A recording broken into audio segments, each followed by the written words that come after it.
Today on This Old House, When building any bathroom, we always put blocking in for grab bars. Here in Lexington, we're adding extra blocking to meet the residents' needs.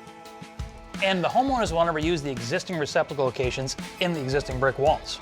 And because these walls are exposed, we can't damage the brick.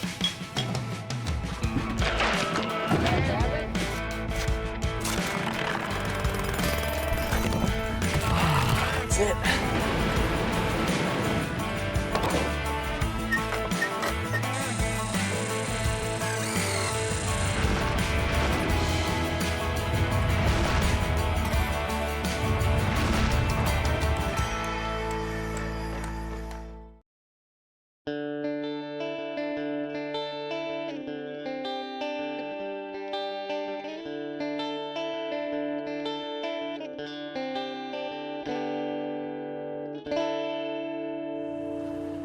hey there, I'm Kevin O'Connor and welcome back to This Old House here in Lexington. Let's get up on the lift so we can have a better look at the progress that we have made. So our homeowners have taken on this 1960s renovation with an eye towards accessibility, and they are doing a ton inside the house to that end, including adding an elevator.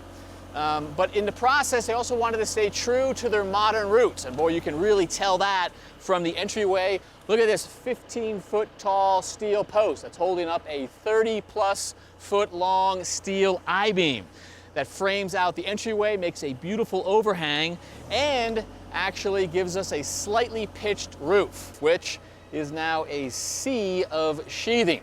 Same sheathing we use on the roof that we use down on the subfloor, 3/4 inch tongue and groove. At one point, this house was just original here in the front, and then there was an addition here over by the garage. And the two of them didn't exactly really feel like they were connected. So during the demolition, they were separated, and now that the framing is starting to come back together, we have pulled those two structures into one. And now the whole house feels like it's one nice modern home. So in addition to all of that, homeowners have also chosen geothermal for their heating and cooling system. Last week, 4 vertical wells were dug, 500 feet each.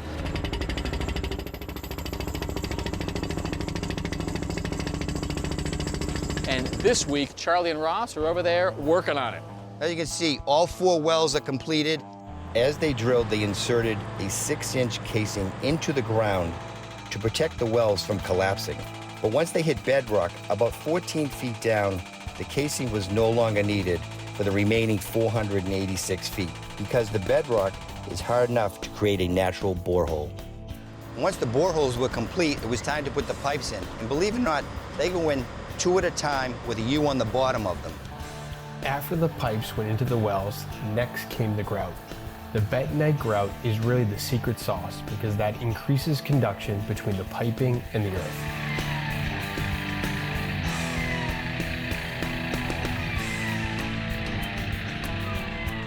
And then it was time to put our trenches in to connect all 4 wells and give them a path into our house. Our trench is about 5 feet wide, 5 feet deep, with a 6-inch layer of sand at the bottom. Next, we run the horizontal pipes that traverse from the wells into the building. And the sand is important because it will help prevent any sharp rocks from puncturing the pipes. So each one has a supply and return, so there's actually 8 total pipes. 4 supplies, 4 returns are gonna make their way into the building. Let's continue helping the guys. The horizontal piping that runs from the geothermal wells to the foundation wall are connected by a process called thermal fusion. Now they're cutting the 1.25 inch high-density polyethylene pipe to length. And now they're using the socket gun to create thermal fusion by heating up the plastic pipe and holding it together. Once the pipe is heated up, they're going to remove the heat gun and then connect the pipes together so you get a nice watertight connection and a properly set pipe. Then they remove the vice grip. All right, here we go, coming through. And made this little styrofoam separation for the pipes. And the reason we have this PVC pipe here, because believe it or not, I have to put a retaining wall off of this, and I want this to make sure there's no pressure on these pipes at all. Almost there. All right, Going in. going through. All right, let's get another one. Here you go, Gabe. All right. All right, that's the last one. So we're down here in the mechanical room, and all that geothermal piping we saw outside is coming through the foundation wall. We have 4 supplies, we have 4 returns, and Derek here is making sure we have a watertight connection. Right, and to do that, we use something called a link seal. Actually slide over the pipe and then goes right into the bore, and use a socket, a ratchet, and it just expands that right into it. And you know what? There's no groundwater coming in at all. And after that, they're gonna fill the system with water. They're gonna hook up a pressure gauge like this and bring it up to 70 PSI pressure. And they wanna make sure that we don't have a leak, that it's not gonna drop. And on top of that, they're gonna watch it over time before it gets backfilled, because now's the time to fix the leak. Smart idea. And they also use water opposed to air because it's much easier to see water leak out in that trench than hearing a little air whistle. That's right. So next up, we just need the equipment. You know what? It's gonna be here before you know it. Alrighty, awesome.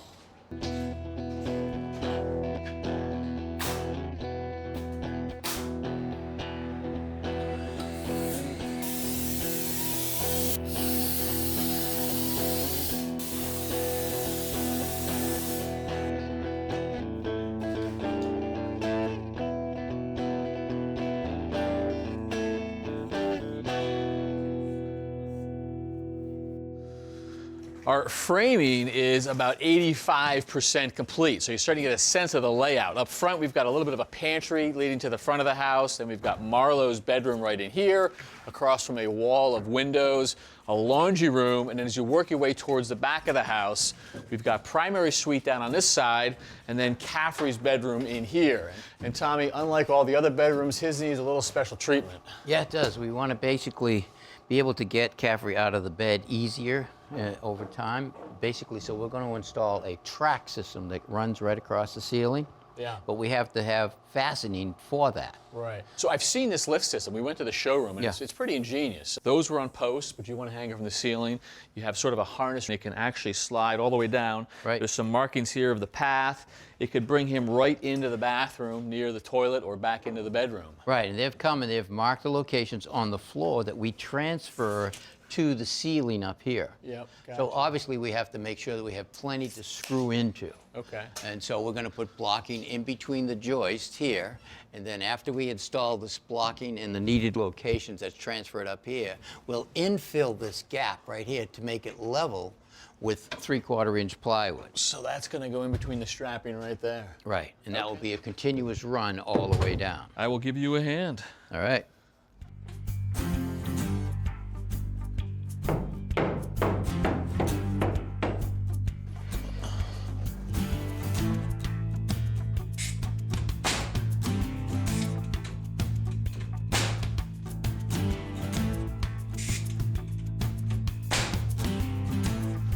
This, and I'm going to bring a ladder in. I'll help you the other side.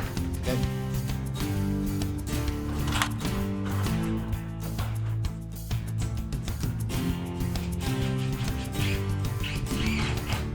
So this is infilling to get us flush with the strapping? Right, because the brackets that are going to go on the wallboard here, and they screwed right through and the plywood wasn't here, it would actually dent the wallboard. So you want to make sure you have a nice, solid, flat surface that will go right across. So there are a couple bays that didn't get blocking, and now the plywood's going over those. Right. They're still going to screw into the blocking, though, right? Into the blocking, through the plywood. We actually put a little bit extra blocking in for some reason if they needed it. Yep. But it's always good to have more. You know, more than is better than not enough. As you always say, more is plenty. More is plenty, yeah.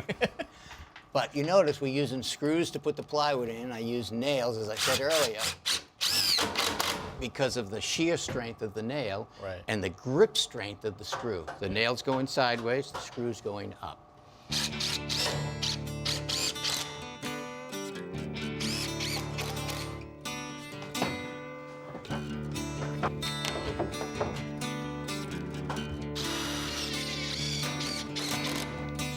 It's important that we get all this blocking in now because obviously you can't get it after the wallboard comes in, and we can't get up in the attic to put the blocking in afterwards either. There really isn't an attic up there, is there? Nope. 66.5. Light.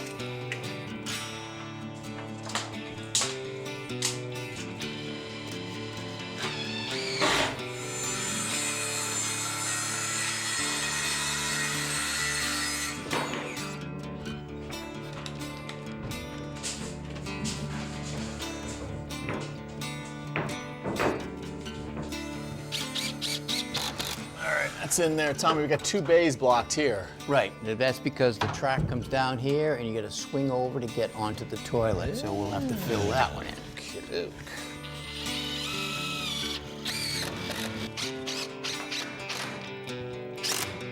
Okay, Tommy, that's in there.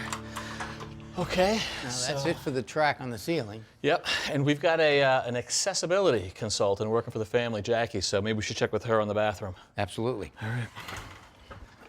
Hey, Jackie, nice to meet you. Hey, Kevin. Hey, Jackie. Thank you. Tommy, glad to meet you too. Same here. So thank you for the plan. It's nice that when we've got it the rough frame, we can get all this stuff in, but we're also glad that we've got your smarts to tell us where everything goes. So what are you thinking? Let me start with the ceiling track because that has to do with the bathroom here. And where the ceiling track has to be also dictated where the door was going to be and where the toilet. Since the toilet is here, that's why there's a curve. Okay. Yeah. So where do we go from here? This wall is going to be blocked. Nice. You notice we put foam in here first, and we've also put cleats on the wall because we're going to insert plywood here. We could use blocking like this and then position it wherever the railing is, but the railing is a stepped railing, right? It is. So a grab bar similar to this unique one. Whoa, this is a grab bar, huh? Yeah, well, it will be. How does that work? So if you're sitting on the toilet, you've got the first push-up, or even your whole arm, and then you can sort of pull yourself forward, and then you have something to hold on to while you're managing your clothes. So you go from seated to standing position right there. I've never seen one of those before. Yeah, so the idea of it is, like I say, we'd have to put a piece here at the lower part and then another piece here at the top part. And by basically putting the plywood over the entire wall, that we're covered, no matter Yes, where that railing yes. wants to go. And this is going to be customized, actually, to extend all the way to the door. So as soon as he comes in the door, he has something to hold on to. Okay, we got Yep. this wall figured Yes, out. yep. This wall? There's going to be a fold-down bar that's going to come down off the wall. Oh, so that one folds up and down? Exactly. So you can move it out of the way when you need to. Gotcha. Okay, so we got a block there. Some blocking for the sink. It's a wall-hung sink, of course. Yeah, to make sure that sink is mounted to the wall really securely, we'll put blocking in behind it so that they can screw the center of the sink right into it to really hold it well. You guys have made some marks for us, which is awesome. Let's talk about the shower, which there's a little recess here now, but that's just for our plumbing. This is going to be flush, so we can wheel right in. Absolutely. So there'll be a higher niche here for somebody that might be helping Caffrey, and then there'll be a very low one for Caffrey that he can easily reach shampoo and his soap. Okay. And actually, if I could have that one again. I'm going to use that guy over there. Yep. And again, Caffrey can push, pull, and then use that for balance as he's standing. This Thank one's you. going to go here? That one's going to go there. So he has something to walk all the way to the end of the shower with. And there's going to be a bar here that has a separate towel holder. So the towel isn't resting on the bar all the time, and it's very safe. Very good. So that's the beauty of basically using plywood and using plenty of it at all different elevations because You just covered. there's no guesswork. Right. Right, So we've got everything marked out. Easy for us to do all this blocking because it's rough framing. If we were retrofitting a bathroom that was already tiled, what do we do in that situation? Well, you don't want to destroy the tile, so No. if you have a hallway or if you have a closet on the other side of the bathroom, it might be easier to open up the bedroom wall because now if you pre-drill through the tile, you have pilot hole, you'll know exactly where you can position that 2x10 or 2x12 into the wall system. But that's a lucky thing to happen, to have That's a a lucky closet thing. behind. Yeah. But if you don't have that? Well, there are manufacturers that make brackets that you can screw a hole into the wall, and they will really hold a lot of weight. They do. They do. Jackie, you down with those? Definitely the brackets. Don't use the suction cup bars. They almost always fall off the wall. Yeah, or they pull the tile off the wall. No suction cups. All right. Yep. I'm going to give you the bars, Jackie. We're going to Okay. get to work. Okay. Thank you for the design smarts. Thank you. Appreciate Yep. it. Thanks, Jackie. All right. All right, Tommy. I think this first one is narrower. The rest are the same.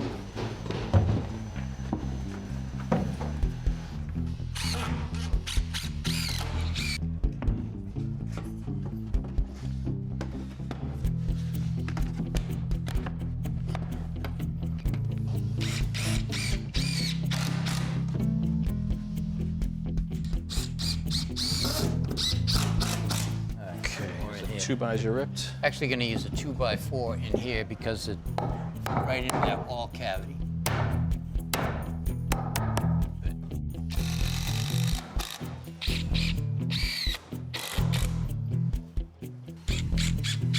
All right, that wall's done. All right. So Now you we got get these these- cut for this wall. Yeah. We got this one, and then we got that blocking right there. Right. All right, so start with the wide one. That's one.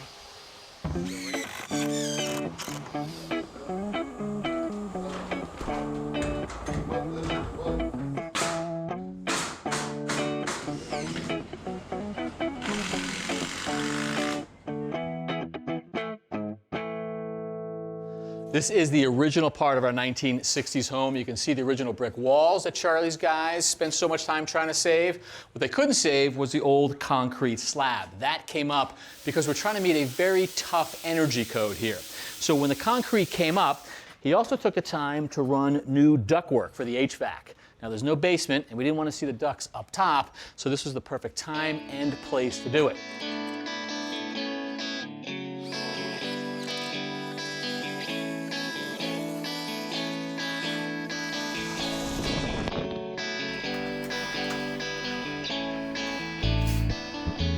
Then on top of that, Charlie sprayed 2 inches of closed cell foam down on grade, and that gave us about an R14 plus a vapor barrier.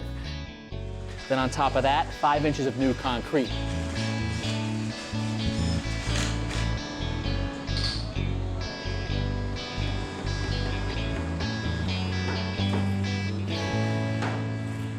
Concrete needs about 28 days to set up. Hey, Mark. Hey, Heath.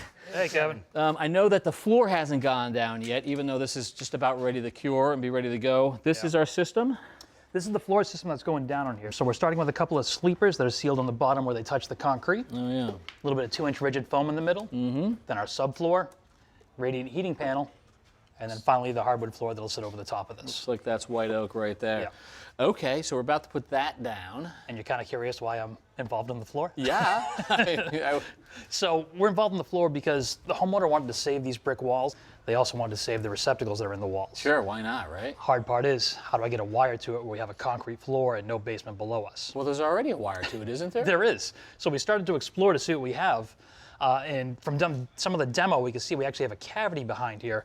But I need to get to this somehow. The wiring is inadequate, it's antique, and we found that the boxes are too small. The box that's actually in there is about this big. Okay, what's wrong with that? It doesn't hold enough space to hold the wires and the device we need, so we need to install something like that. Wait, so you got to dig into these walls just to get a new box in? That's it. You guys know the lengths that we went to save these walls, right? Mark, I hope you got some sort of a surgical approach. I do. I'm going to start out very delicate around the brick, but once I get that mortar out, I'm going to hit the box, and I'm going to hit it pretty hard. Well, I like delicate, and so I'll come back and see how hard it went. Thank you, guys. All right, you got it. So grab you a plate so we can see how much coverage we actually have. Okay, so that's where that's going to sit. Something like that. Yep. Great. Okay, I'm going to pry down. That way I'm not going to damage the brick. Ooh, look at that. Yep, that's collapsed pretty well. Now I'm going to try the side.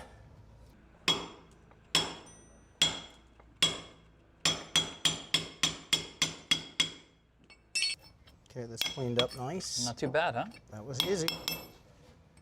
Try the other side.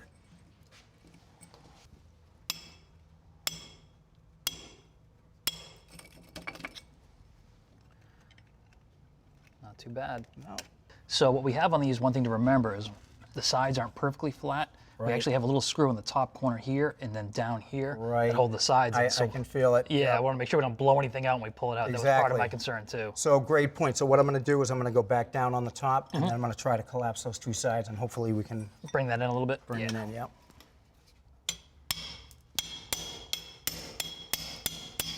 All right. All right. All right, let's see It's if we can. wiggling a little. Let's see if we can get that out without dragging. Yeah. There we go. All right, Okay, we Heath. cleared them. Great. Yep, we're clear. There we go. Oh, look at that stuff. Wow. That's the old wire. Yep, the old insulation. So we'll get this out of the way. Great, nice cut. Let's get that. Let's see if that new one does us new any one goes good. in. So we'll tuck this out. What do we got in there? Looks like we got some depth. Wow. Okay, just what we were looking for. A lot of that insulation. Wow. There you go, Heath. Good fit. Good fit. All right, Mark, well, that's half the battle. That was half the battle, but what I want to do as the box goes back in is I want to make sure the joint is full on both sides. That's why that box came out so easily, is because those were just kind of fake joints is what we call them. Gotcha. And it looks like we have room in some area in the back that we can actually use some concrete anchors to help secure this as well. Exactly, so there's plenty of play for that, so this will go in nicely. So the next step is try and drill a hole below their drill. new floor level and see if we can get up there. Right, all right. All right, Heath. All right, so before we start drilling, we should probably mark where this floor is really going to land, right? Right, I think it was 4 inches, About right? 4 inches? Yep. So that puts us right at the top of that course. Cool. So I think anything below that or as low as we can get is good. All right, I think I'm going to start right here. I have a little indentation, so that'll help me get started. All right, I've got a vacuum for you. We got the vacuum set up, So which we'll is go great. to this side.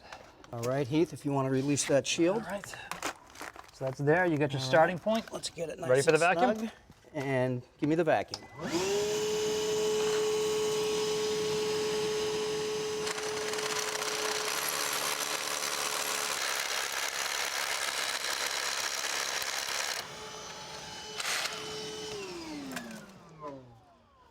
All right. All right. All right, Mark. Now for the fun part. Yeah.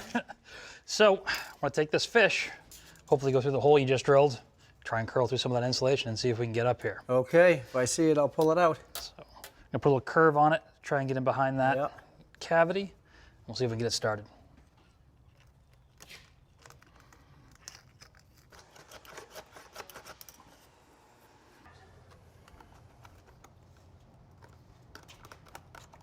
Oh, hey, there it is. There it is. All right, There it nicely is. done, nicely done. I like the sounds of there it is. Ooh, does that mean success right there? That means success. I think we can make this happen. Okay, so that gets us the wire up to the opening. What about the receptacle box? So the box, we're going to use that metal old work box we showed you. So we're going to start by attaching the wire down low. We'll pull it all the way through, make it up into the box, and then we'll push that box back in, and then attach the box with some masonry anchors and touch it up with a little mortar. So that guy right there, you okay putting in our special brick and the mortar will do the trick? Absolutely. Love to hear it. So did we go with smashy smash or delicate? Well, a combo of both, but it worked out. A little bit of everything. work. Yeah, a little bit of everything. All right, so next time we've got a lot coming up, including our first exterior trim. Rough plumbing is going to be underway as well. Lots more to do. So until then, I'm Kevin O'Connor I'm Heath Eastman. I'm Mark McCullough. for This Old House here in Lexington. All right. All right. I love the fact that we could save the brick. I mean, not as much as the homeowners do. Next time on This Old House, I'll tour this modern home to show how beautiful features and accessible design go hand in hand. That's terrific. Look at that. We're mixing mortar to patch the original brick on this 1960 mid-century modern. And I'll help the homeowner Billy build a DIY ramp for his son at camp. That's next time